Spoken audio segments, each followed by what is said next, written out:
You thought you were marking your body, but you were being marked.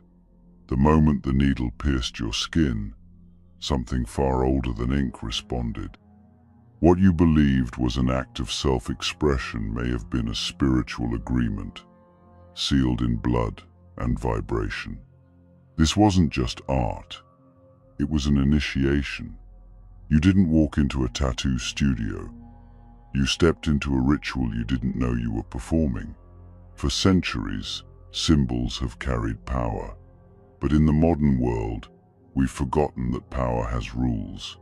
Some marks call things in, some marks tie things down, and others, some ancient, some accidental, open doors we may not know how to close. This video isn't about style, it's about energy. It's about the unseen language that tattoos speak when no one's listening. If you've ever felt a shift after being inked, if you've ever wondered what really entered with the needle, then you're exactly where you need to be. Long before tattoos became a statement of rebellion or identity, they were seen as something far more serious, something sacred. In the earliest civilizations, marking the body wasn't an act of personal style. It was an initiation, a rite of passage, and a covenant between the physical and the spiritual. You didn't choose a tattoo because it looked cool. You were chosen by the symbol because it had a purpose, a message, a frequency. In ancient Egypt, high priestesses bore specific markings on their abdomen, patterns believed to awaken divine energies during childbirth and ritual ceremony. These weren't decorations, they were activations. The patterns aligned with sacred geometry, designed to resonate with the energy centers of the body. In Polynesian culture, the intricate tattoos known as tamoko were more than cultural identifiers. They were soul maps, passed down through vision and trance, delivered by the ancestors and believed to reflect one's spiritual path. Getting tattooed wasn't just painful, it was transformational. The body was understood as a bridge, and every mark was placed with cosmic intention. The same was true in the ancient Sumerian and Chaldean mystery schools. Tattoos were inscribed along energy meridians and the spine, points where the soul was thought to travel during astral projection and spiritual ascent. Specific symbols were said to act like energetic passcodes, granting the bearer access to celestial frequencies or spiritual memories locked within the body. The ink was a transmitter, the body was the receiver.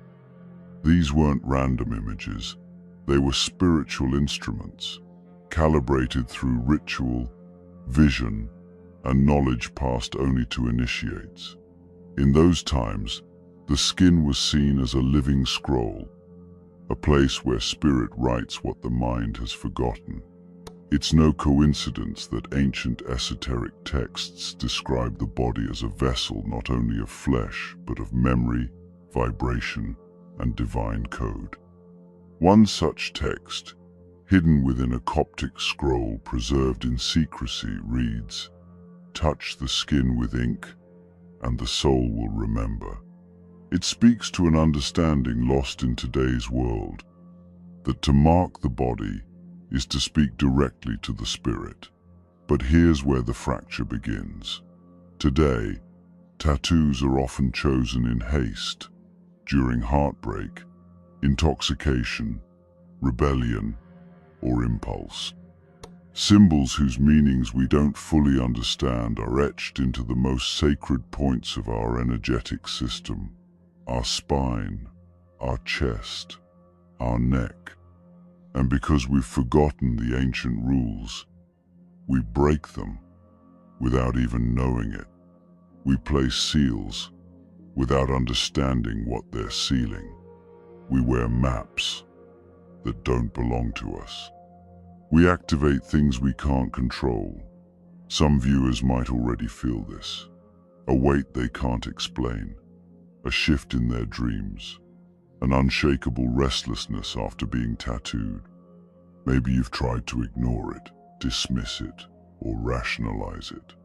But something deep down tells you there's more going on beneath the surface. And you'd be right. Eternal, raise your pillars east and west. Bind the stars within your chest. Lux, Excitata, Taurus, vitae, luce, eternal. We are the temples, the stars within the cold.